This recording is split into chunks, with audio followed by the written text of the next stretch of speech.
what's the difference in sharpening a groomer shear from a barbering shear? These came in a day. Let's look at it.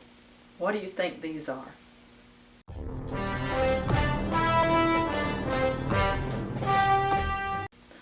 Before you watch any further, put in the comments whether you think they're barbering or grooming shears, and let's see if you're right. These shears came in a day, and I happen to know these belong to a barber. These are ones, they're discontinued shear now. We may bring them back. Called the Tater 8. Miss Tate, who was a barber, or still is a barber instructor, she named these. These are pretty good 440C steel. But grooming shears will be the same length. Barbering shears, especially for your urban barbers, will be this length. And really the only difference is you're going to see more curved shears with groomers than you will with barbers, but not, But this one happens to be a barbering shear. And to get cut to the chase, if you don't want to watch the rest of this video and watch me sharpen these shears, I'm going to sharpen them just as if they were for a groomer. Now these have some really weird stuff going on here. I don't know what is here, so let's take them apart. I like to test them first to see how well they cut before we start sharpening, see where we're starting. Yeah, these definitely need sharpening, don't they? And the finger rest broke off. This is one of the reasons this is a discontinued shear. If we bring them back, we're going to change the finger rest. That finger rest broke off really easy. That's covered under warranty. And I would be hard-pressed to get that out. Fortunately, he doesn't mind. He said, I don't need to fix a finger rest. And it was like, yippee! So our new long shears like this have a fixed finger rest. But I like the detachable because not everybody wants the little pinky tang, the finger rest. And but this one, this is like the third one of these shears I've seen where it broke off and down in here. And that would be a difficult time getting them out. Kind of like the orange color. We sort of, there was a stylist that we worked with a lot, and we still were good friends with her, Frances DeBose, who loved these shears. She called them her sweet taters, and she did this incredible upside down haircut. So these could be for stylists, groomers, or barbers, and I'm going to sharpen them the same way. So if you want to watch me do it, hang around. So first step is I've tested them. See where I'm starting. I'm going to take them apart. Make sure all my parts are here. There's the thumb nut, internal clicker plate. There's the washer, and all my parts are in here. Now I'm going to clean them up and see what in the world is this stuff on here. I think I need to put more alcohol in here. Come on, you can get out.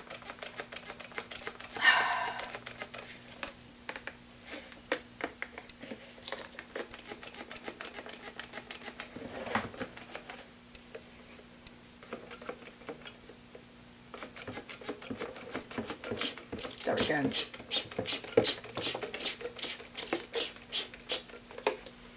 A lot of people on these shears, they say, what are these holes for? And the holes are just to make the shears lighter, and they're decorative. Oh, that came right off. I wonder what that was. Sharpie? Black Sharpie, maybe? Yeah, that came right off. That's good news. Yeah, these just make it a little bit lighter. These shears are really, it's a semi-convex, which means it has a little teeny tiny bevel in them. So I'm coloring in the edge, and the way I do it, colors in both sides at one time by coming in straight.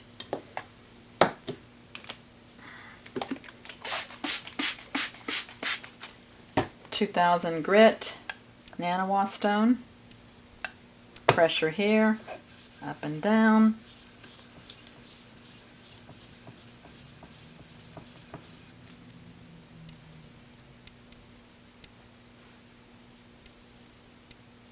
Not a bad looking ride. Get a little bit more light here.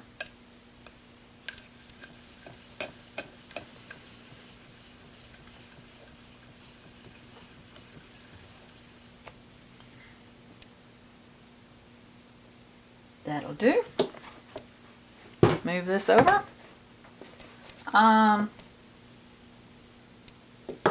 Let's see, I want a flat plate. That's a worn 800. That'll do. Move my machine over here.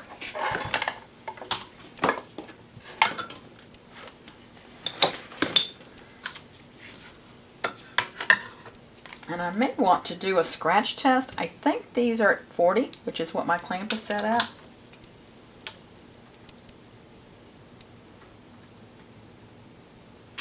I can turn it on and just quickly go up here.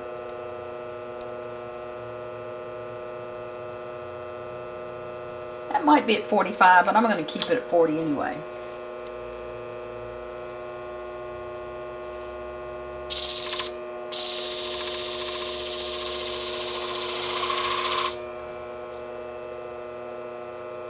And when you're feeling for the burr, you're laying your finger here and gently bringing it up. And I feel a burr all the way down. I want to double check and make sure that I have removed all the nicks. This looks a little suspect back here. Let me get that a little bit better.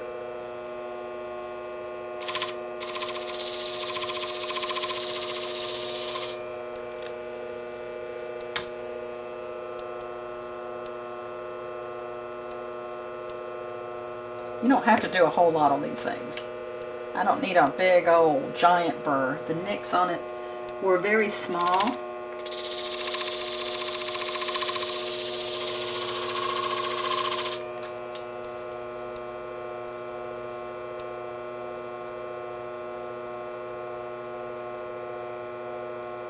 You notice how I'm taking my left hand gently and pulling the fingers up on here to feel that burr.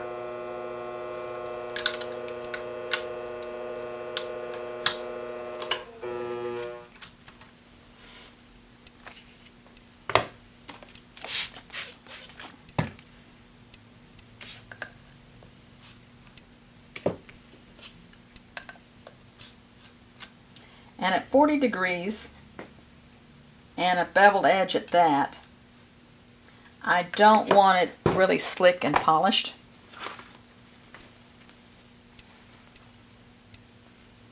I'm feeling a burr where I pushed it to the outside. Back to the fight with my rubbing alcohol. Shoot. Just pour a little bit on here.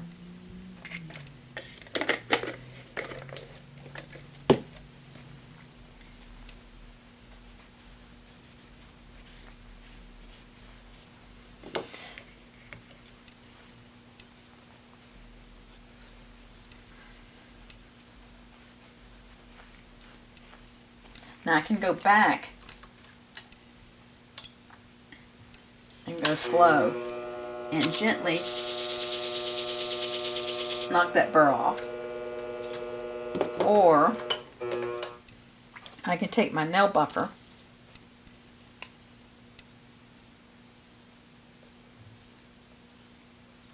and knock my burr off. Let's see which one has worked the best.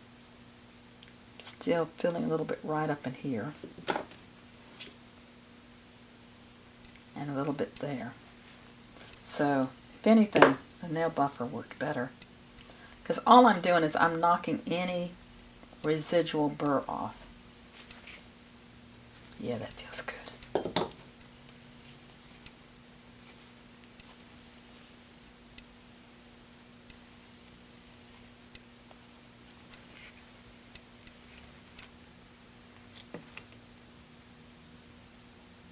Just checking to see if all my nicks are out.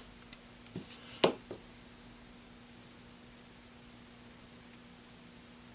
looks pretty good. And it's that quick, yep. Let's put it back together.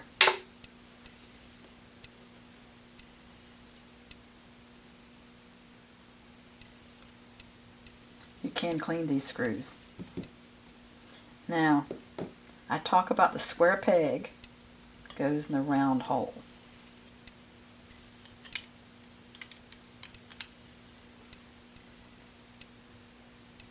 My internal clicker plate, thumb nut.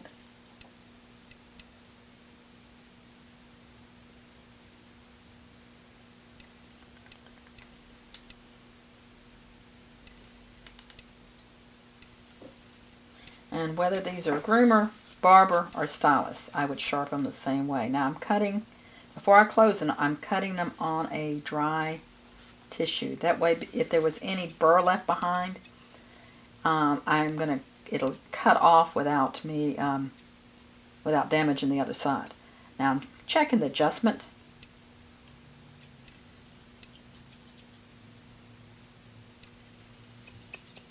It's still good. Let's see if they cut wet.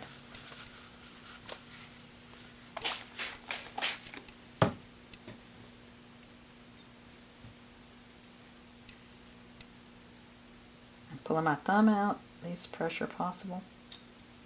That is kind of raggedy. Not too happy with that. Let's do another nail buffer in case there's any burr left behind.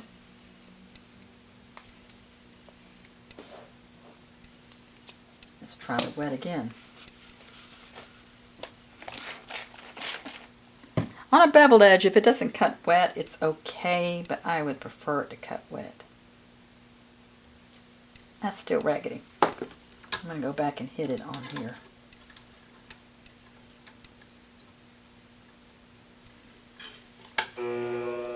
And I can see something looks like in here, maybe.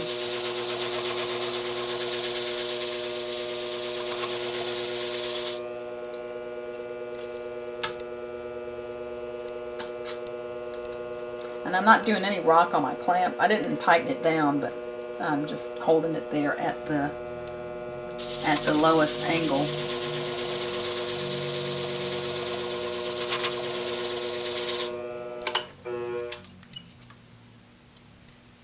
Now at this point, I'm going to grab a paper towel because I've created a little burr, and I'm going to cut that burr off.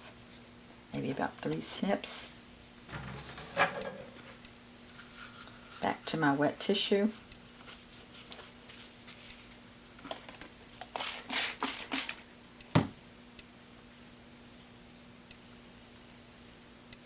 Kind of hard with my hands.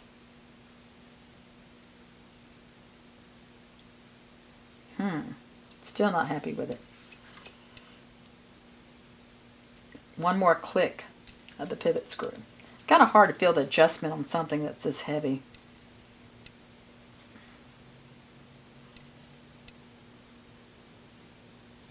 That was it. That did it. You see that? One snip of the pivot screw. That pivot screw is just so important. Let's just see how it cuts hair. This is some hair from a toupee place, so it's pretty good hair, and it's probably the type of hair he'll be cutting.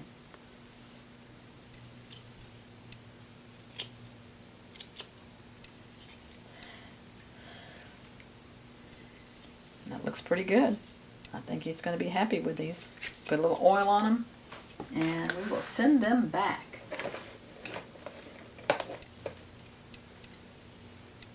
And that's how you sharpen this type of semi-convex, got a little slight bevel, groomer, barber, stylist shear. It's just an 8-inch shear.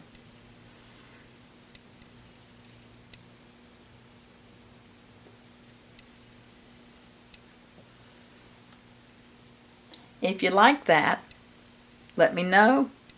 Click down there on the like.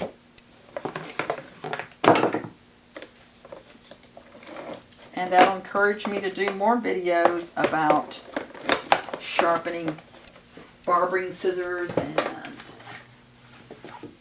groomer scissors, and stylist scissors, or shears. So, in my book, That's the only difference in sharpening barbering shears and grooming shears is whether they're going to cut human hair, men's hair, ladies' hair, dog's hair when you're done. And they're all hair.